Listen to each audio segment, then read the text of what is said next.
Hello? All right, here's my check-in video for week 38. I had transcribed Dreambird 3. I did other things instead, sort of. I worked on my album, Punky Bear. I made a list of a bunch of performers that I wanted to contact about a compilation album. I uploaded downloaded all of my songwriting videos and videos with family and everything to my laptop hard drive. I have like an 8 terabyte hard drive buried under here. Yeah, the thing that says Hug Life. So that is, it's just a feather. Yeah, that's an 8 terabyte hard drive that was getting too full to even keep on top of all my projects. So I had bought a bigger one, but it was a solid state drive, and so then I couldn't actually use it while I was recording. I didn't know that about solid state drives. But I had bought this 22 terabyte hard drive that's now just sitting under my computer, like holding some files. Anyway, moving right along. So I've got to keep trying to clean out the 8 terabyte one, or see like what's the biggest hard disk drive you can get. I think there must be one size bigger than 8 terabytes, but maybe not. So that was kind of a bummer. That was like sometime this winter.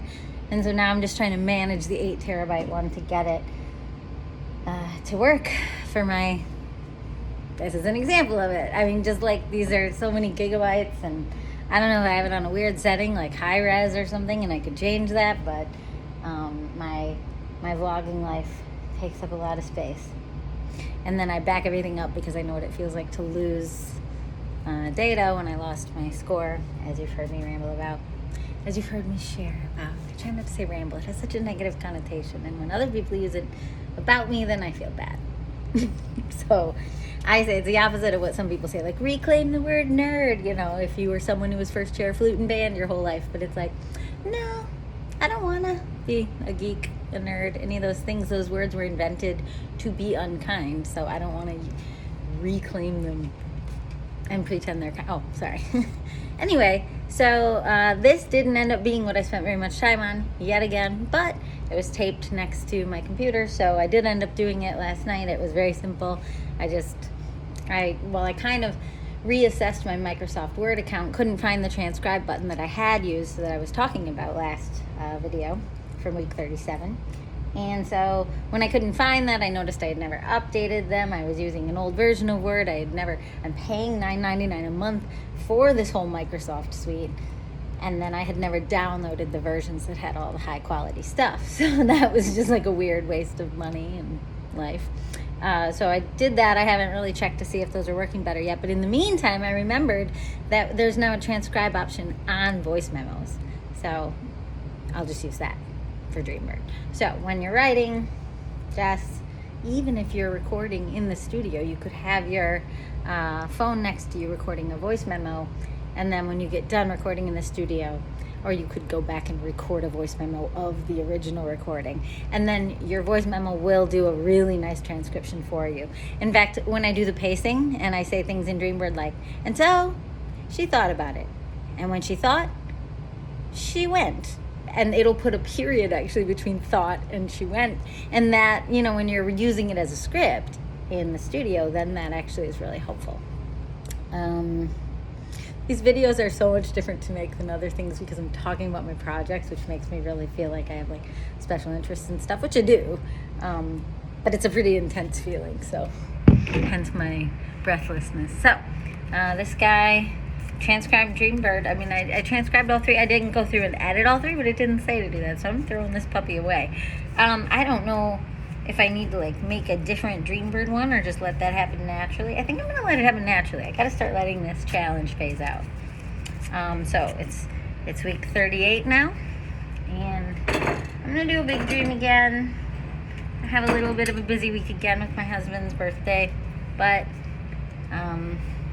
just trying to tackle as many things as I can before this challenge ends, because everything else will just go into regular life after this. Let's do the other yellow one, and then there'll be no more yellow ones. This might have been the one I was feeling pulled to last week, but no, it's for this week. Okay, here we go. Oh. That is not good news. I mean, I'm the one who picked a big one. It's the one I was dreading like 3 weeks ago when I was like, no, wait, I don't have to make sheet music. I just have to make vocal recordings. And I ended up not... It's for that movie I wrote all that music for. But now it is sheet music. Vocal Selections, Were the World Mine. It's a book. I have to, in 1 week, as if, make the whole sheet music book for the film. In other words, I had a score. It's now up online. I believe I left it as a private link, but maybe not. No, I'll use this tape. That's why I was saving it. So this whole thing is going to be... I'm trying to get my tape on. There. This whole thing is going to be a purchasable, at the very least, unpublished PDF that the next time someone writes me and says, hey, I'm going to buy the sheet music, I can be like, okay, it's $25. Here's all the songs. If you want just one song, it's, I don't know. Nowadays, people charge a lot of money for songs, so I could really charge if I want to. But if we publish it, I make even less, so it really doesn't matter. But the point is, I've had requests for that sheet music for all these years, so I should just do it. And then it's done. And Jessica, maybe you need to hear yourself say this. I've been acting in the back of my mind like this is some sort of like retirement plan, like it's gonna make me money if it ends up being produced, even a little production, that somehow these royalties are gonna come in and it's just gonna snowball because people have stayed interested in this film. But we're living in a different world now, and the company that owns it, or that has the rights to it now, Wolf Video, WOLFE, you can watch the whole movie online now for free. So it's like, and people don't buy CDs anymore. So we used to make royalties in the CD sales, and now we don't. And so everything, scratch my knee and it's on my fanny pack. I always want to show off my fanny pack. I like wearing it. But anyway, you know, I don't know why I act like this, like I'm sitting on gold, but then I won't move. It happened when one of my former students, or he wasn't a student, I just knocked down my entire cork board trying to fix one pin. That is a metaphor for you can try to fix one thing and make everything worse. Yeah, I remember this one student, or he was a kind of a colleague. I was the director and he was an actor. And anyway, he wanted to do auditions with, I ruined my 12 album, 12 months poster with that moment. Aha, make one thing better, pushed a pin in that was falling, ruined something else. That's life. Which I know is just a saying people say, but to me lately, my heart has been so heavy lately that it's not a thing people say. It's like a depressing reality about entropy and whatever the opposite of entropy is. Sorry. Science. I'm apologizing to my past teachers and or anyone who is having to talk to a screen right now to correct me. This is in the past. Sorry. Can't fix it. Anyway, and that was for my first musical I'd written, The Believers, where he wanted the sheet music, and he asked me like 3 times in, I don't know. I produced that in 2000 in 3 different places. In Racine, Wisconsin, with RYP, I produced a stage reading, and then I produced a full production that Christmas. That was both in 1999, August and December, and then I did it as my senior project for 2 majors and a minor. My major in music, piano performance, so I performed the whole show I wrote. My major in theater, which was dramatic literature, so clearly I wrote a script, and then my minor in English, same basic thing, and got cum laude honors for it, for independent study. 2 of the professors were mad that I didn't get magna, but we had put a very serious conservatory professor on the board who didn't even come see the show. Still mad at him. And I am, yeah. It doesn't really go away when you're kind of, like they should be required to see the work that is your senior project, not just listen to you talk about it in a room. Yeah, still surprised by that he didn't come. Gross. And he was my favorite professor. I was a teaching assistant. Well, at one point, freshman year, because he liked me because I was good at music theory and I was his teaching assistant and he recommended me. But I think theater was not his thing, so. And I didn't probably sell the show enough, which is still my current issue. I probably sounded like myself instead of like a polished work of art, which if he had wanted that in the final moment for me to try to get magna cum laude honors, he should have come to see the show, because that was a polished work of art. Speaking of which, the sheet music. So I think I always sat on, the student who requested it. It's not only that it was so much work to make the sheet music, it's the monster at the end of this book. This is my favorite kids' book. And this explains so much of my personality. If I have 400 projects, rough estimate, let's say I have 20. Way low estimate. But let's say I only had 20. I clearly don't. I clearly have at least 50 or 100, if you count the smaller ones, the lo-fi albums that I still have to upload online, from Alaska, from New England, from going down to the Gulf Coast and over to Austin, Texas, and up to my sister's and back through. Like, that's just 3. I have so many. It's a painful amount. But let's say I have 20 so that I don't sound like a crazy person and say 50 or up. So if you have 20 projects in the works and this secret part of you thinks that 2 of them, let's say my first musical I wrote and the musical that was a movie that I was written up in papers all over the country for.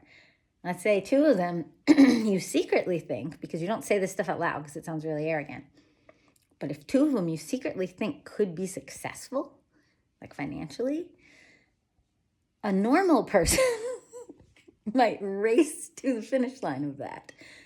A person with my type of anxiety, which is best summed up in Grover's monster at the end of this book. I think that's what it's called. It's a golden book, Sesame Street. You're going to intentionally avoid doing those 2 projects because the dream of those 2 projects being successful is so fulfilling. Because there already was some success in those things. I should have gotten a press reporter to come in Appleton, Wisconsin at Lawrence University, because the whole room was like, it was insane for the first musical I wrote, the vibe. And so I had this feeling of I didn't do it right the first time, and so now at some point I could go back and do it more right. And I think both of those projects have that in common. One, I lost my entire score, the sheet music, so we couldn't publish the sheet music. And also, I was going through a really messy divorce with an abusive person when I was being asked to work on more music for Where the World Line, because there were West End producers interested in making it a West End musical, transitioning to Broadway maybe. And I was going through a messy divorce and living with an abusive person, working at a job that was very toxic, all of those things. And so maybe sometimes that feeling of monster at the end of this book is the resurrecting of it still won't get me that moment in time back, that moment in time that was screwed over by all that sad stuff. And then same with The Believers, my original musical, my first one, where everyone was like, you should have had press there, and you should have published it, you should have made sheet music and all that. At the time, it felt like I could have ridden that wave, not into a $200,000 grad school in New York City, where I got really lost and wasn't allowed to do very much with book writing and was really pegged as a composer because I was so talented in that area, but I was there to learn all 3. And so I kept, the first year you get to go back and forth, lyrics and music, but they were always focused on the collaborative. So whenever I got to write lyrics, I didn't get to put my own music to it. And then whenever I wrote music, which is maybe more, no, I'm very much equally a words person. Clearly, I love words. And maybe crafting words was harder for me, but that's why I was there. I wanted to learn more about that. But it was either I had to craft these words and give it away to someone else to put music to it, or and by the way, they have this whole philosophy and ethos, like it was wrong or something to do both. But there are tons of people on Broadway who do music and lyrics. That's extremely common. And even if you look at Sondheim, if he had stayed only lyrics like he was in West Side Story and never evolved to create the Sondheim sound that he's so famous for, like Into the Woods, it doesn't make any sense. So this whole program that I paid $200,000 for had this whole ethos that you really could only do one or the other. Or just one of three: music or lyrics or book writing. And so I never really got to grow my skill. And then in the second year, I didn't get to do book writing or lyrics at all. I had to collaborate. And I sobbed. And it's not because I didn't end up writing a great show with a collaborator. It is a good show. But it's not my show in the same way something that would have been my words or my ideas would have been. And I said I would only say yes to it if we both got to work on the ideas, but he still got to do all the words. So it really messed my brain up to spend a whole year only doing music when I was paying $200,000 to learn to do all three.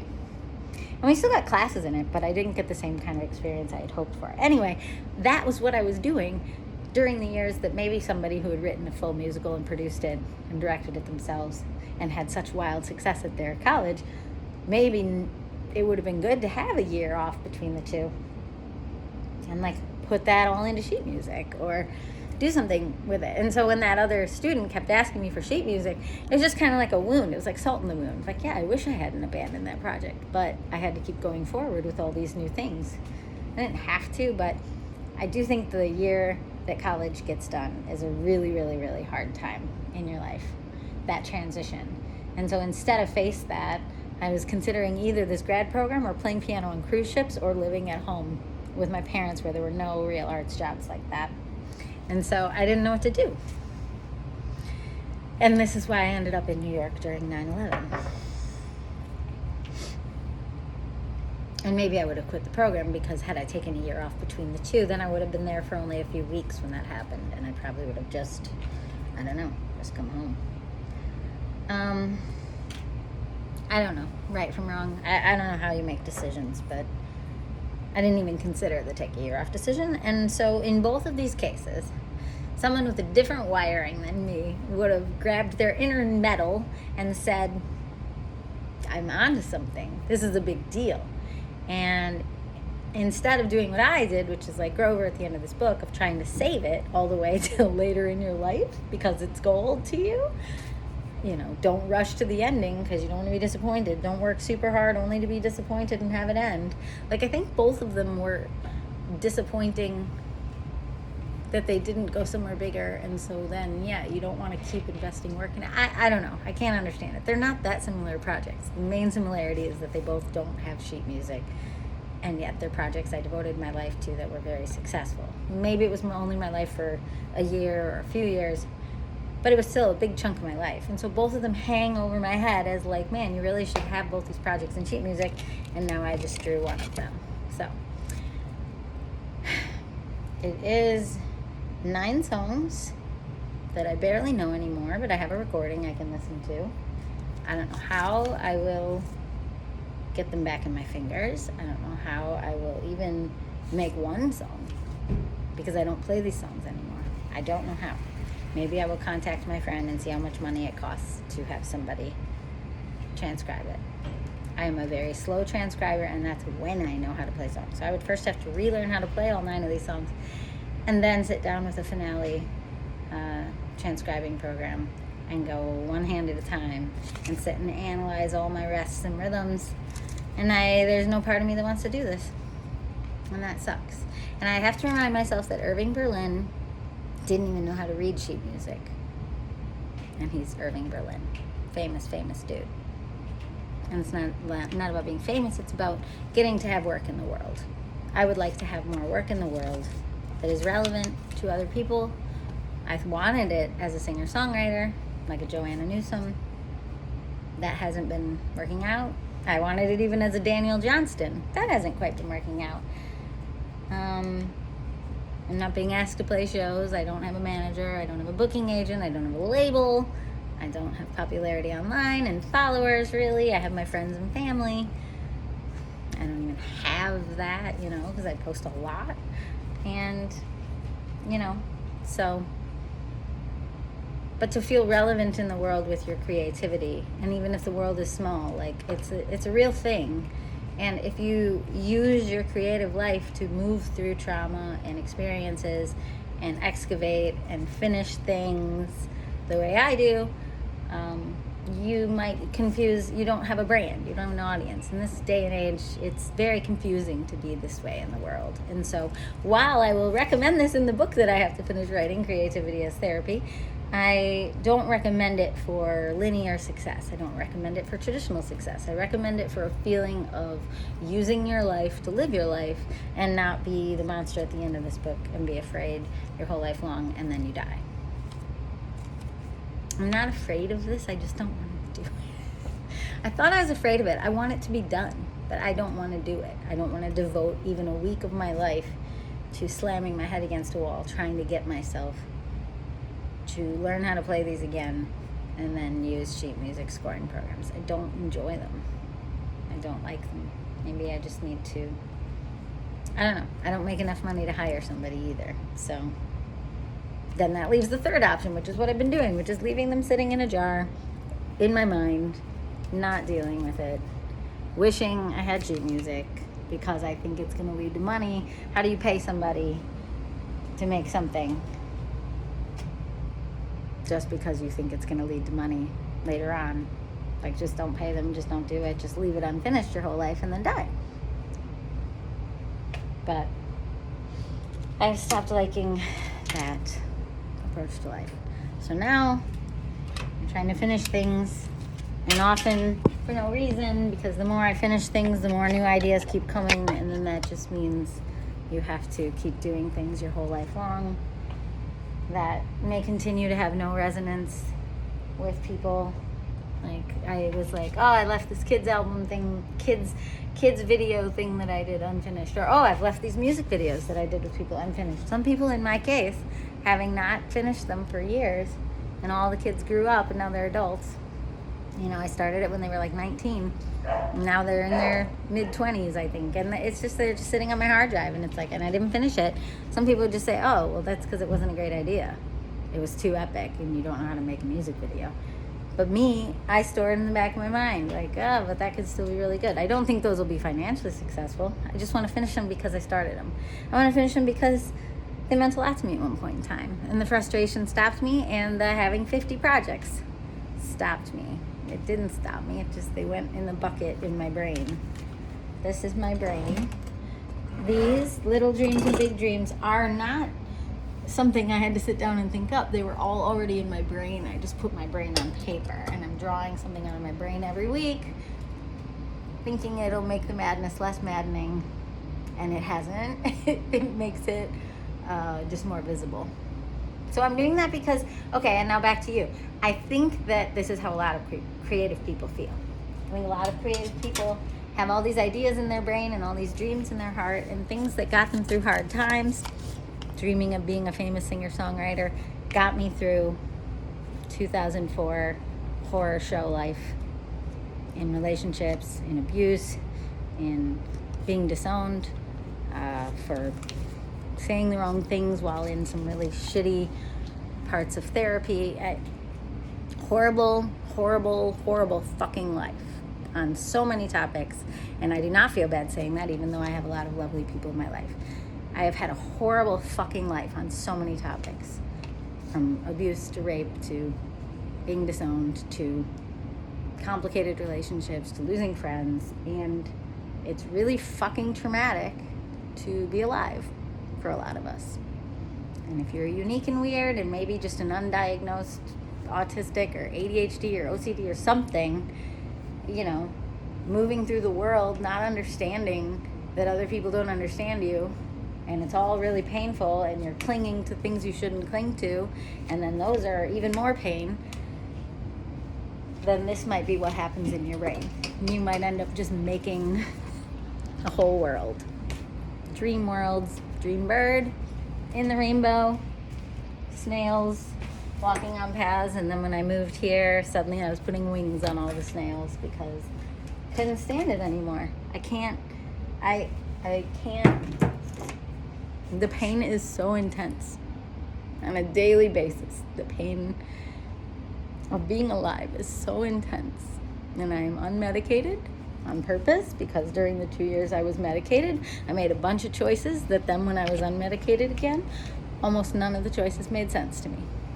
And I was like, oh gosh, what was I doing? Just like following suggestions, or just like, oh, I don't know what to do. Let me just pick this random thing. Like, so I don't want to go that path if I don't have to.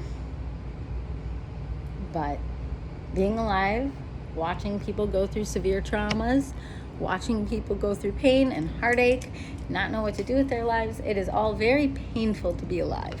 So if you are a person who skews in even the slightest bit towards creativity, I will tell you, I think, you can turn things that are helping into a new kind of pain, because you can make it so big that you don't know what to do with all of it or how to get it all done. But that's just me being over the top to kind of make a point. Like, I think after this 52 Dreams challenge is done, I'll go back to just putting these things in my brain, and they'll be kind of soft pains. It's a soft pain to never have gotten this done. It's kind of like an earworm. It's annoying, but it's much less painful than the absolute crippling heartache of being alive when bad things happen. It's less painful. It's something you can control. Now, I can't control whether or not I can get this done. I can't control that. But I can control whether or not eventually I do. You can control it when it's just in the mind state. If you're an imaginative person, this is a very helpful way to live. You imagine different ways that you might use your life. You might want to tour someday. You might want to be a singer-songwriter. You might want to have a house in this place or that place. You might want to not live in a house and live in a city. And dreaming out your life, which is something I've done since I was a child, which does get harder as you get older. No one tells you that, because I'm 48, and it gets harder and harder and harder to feel like you have much life or potential left in the same way you had when you were younger, because fewer people kind of line up with your story as you get older. They start seeing you as one thing, and they lock it in. And when you're a kid, people will project their dreams onto you. That's why I think I ended up on stages at my middle and high school playing my original songs for the whole school, because other people were projecting their dreams of what I should do onto me. And then I just kind of was like, okay, I'll play all my songs for all my peers. I didn't know that was social suicide. So, I don't know that I was asked. I think I was told I should do it. So, anyway, this is my brain. This is my brain on dreams. I don't think dreams are innocent. When I wrote an album called Michigan Dreams, I think dreams are a little bit something to kill. I have a song on an old lo-fi album called December 2015 called Yes. I think it's called 1,000 No's. Each yes is 1,000 no's. I don't remember, but track 12 maybe. And on jessicaandtherainbow.bandcamp.com. And the whole premise of the song, I'd never had that thought before, is that no wonder saying yes to certain things is so painful, because every time you say yes, you've said 1,000 no's or 1,000,000,000 no's. Everything you pick. So every moment in your life that feels like a crossroads and you're uncomfortable in that tension, that discomfort, rushing ahead to the decision, which is what I've often done, is the stupidest thing you can do. Because that moment of tension, that moment of crossroads, that moment of not sure what's next, is the moment of all the potential. Whereas once you choose, especially if you choose something that's got contracts and legal binding, like buying a house, once you choose, now you don't have the same amount of choice. Now all the other possible doors now are closed, because you can't live in 10 houses at once unless you're a billionaire. And even then you can't, really. It's just property. But, so, same with this. It's not super comfortable shelving 51 of the dreams every time I draw one in the 52 Dreams Challenge. It's not super comfortable. I feel like it's all being left to chance. I feel like it's not how the dreams felt before I took on this challenge. But I do think I'm getting more of them done by doing them 1 week at a time, or at least addressing it 1 week at a time and hanging it by my computer and being like, hey, at least try to think about this week. So that's what this challenge is. I wouldn't do it again. I don't think it's great. It's the same reason I don't write to-do lists. I think I have too many dreams and too many hopes and too many ideas for life, and to know that they are a way that I comfort myself amidst the heartbreaking beauty, which is what artists are supposed to say. But if artists all had these behind the scenes channels, I don't think they all would say that. I don't think Rumi and Van Gogh and Beethoven would only say these beautiful let's take life and turn it into a song. It's like, no, they would also say it's horror. It's absolute horror. And yes, they also make art to soothe it, but it's not what I thought it was when I was younger. And so if these were meant to be my little security blankets as little peppered thoughts in my head, you know, oh, maybe someday I'll do this. Oh, maybe someday I'll do that.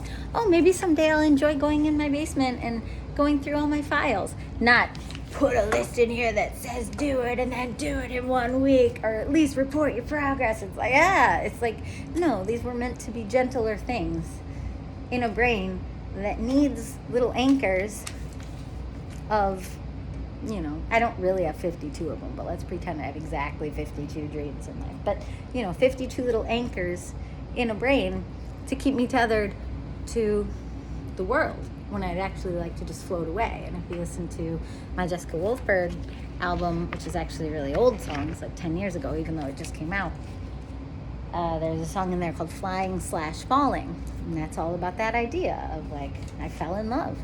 And we act like that's a good thing. Sorry, Brian, I flippin' love you. It is a good thing for if you have to be alive.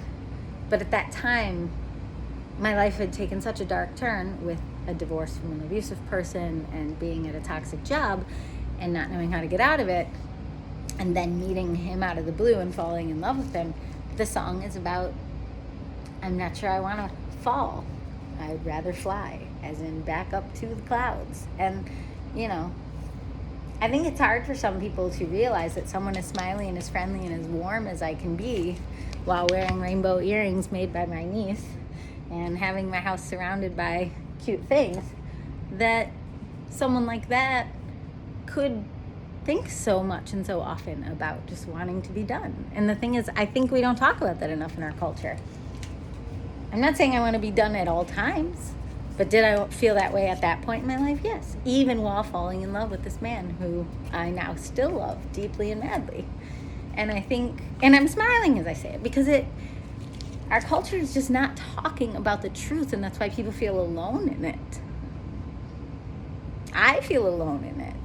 I feel like there's something different about me. There's nothing different about me. I was telling all these things online back when I lived in Grand Haven, but also talking about rainbows and unicorns, and then people would buy me things about rainbows and unicorns. But I'm not different. I don't think everyone's sitting around being this deep and high flying at the same time. But if you are, I wrote another song about that called True Things Are True. That's on that same album. The album's called Everything's True. And it's all about like the higher the highs, the deeper the lows are going to be when you lose the thing that's causing the high. And I can definitely vouch that that is true. And you look at grief all over the world. Someone loses a child. Someone loses a parent. There's no hierarchy here. Maybe there's a shock hierarchy. But I just noticed I've been making this whole video with the furnace running really loud. Well, can't plan when or where or what you are or do or be or anything. But, this is why I don't want to make a real YouTube channel, because I don't know where these thoughts come from and why they came right at this moment. I thought I was going to make a really short one. I drew this really quickly. I told the story, and then I went on 18 tangents. Anyway, grief makes my stomach hurt. Your grief can feel irrational. If you can help it, don't compare your grief to someone else's grief and think that because they've had it worse, that it means that you're not allowed to have your grief. Everyone has the grief and the pain that they have, and it is not comparative. And to minimize and diminish your own grief and heartache because someone has it worse is a form of like self-cruelty and self-abandonment. Like only you know how it feels in your skin.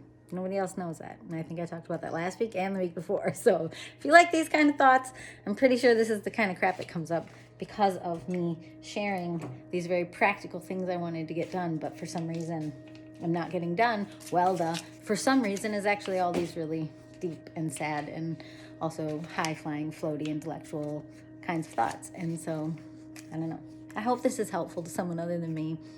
This is helpful to me. Somewhere in the middle of there, I said something that I hadn't thought before about why I put off. It's the monster at the end of this book stuff. and not liking to do it? And how do you invest money in things that it's because you think they might make money someday? How do you invest time in things you don't want to physically do? Like, I don't want to spend a Tuesday doing X, Y, or Z. So how do I invest that time because of some supposed future benefit?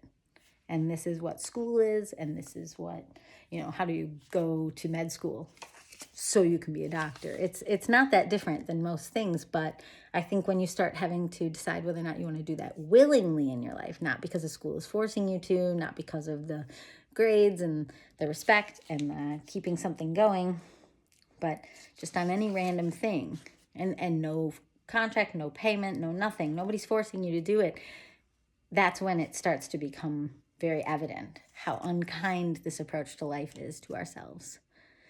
And granted, I want my doctors to have gone to med school and to be very smart. So I understand the value of it.